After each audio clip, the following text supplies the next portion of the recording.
So, okay guys, ito na nga yung natin, afternoon grind for Monday. So, yan, pansin nyo naman, di ba? Walang laman yung aking mga snack. So, habang hinantay ko pala si Gino kanina sa school niya, sumegway na ako ng mga chichirya guys. At ito, mabilisan na lang to guys para maipakita ko sa inyo paano ko inaayos yung mga snacks ko.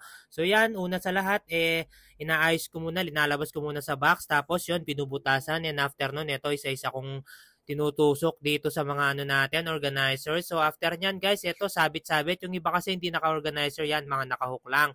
Bali yung mga magagaan na yan, nakalagay lang sa sa harap ng aking tindahan para magandang tignan. Mapapansin nyo guys, after nito, nako, sase na naman ang tindahan nyo at sase na naman si Daddy Jepo nyo kasi ilang araw din akong halos di nakakapamalengke ng maayos.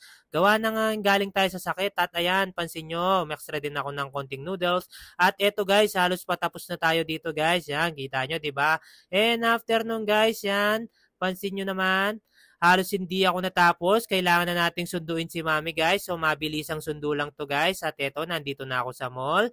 At eto, syempre, pampaswerte. Yan, nandito na kami sa bahay. At ayun, napakasarap sa ice guys. Yan na pala yung na-ice ko. And after nun guys, eto, pinag-prepare ko lang ng food si Mami. At binili ko rin ko siya ng buko. Yan, pansinin nyo, hintayin nyo lang guys. Eto, kumakain na kami. Payan na ni asawa ko. At eto na nga, yung buko na sinabi ko kanina. So yun lamang guys, fast break. Naligo na pala ako dito. Maraming salamat. Finger heart kayo sa akin.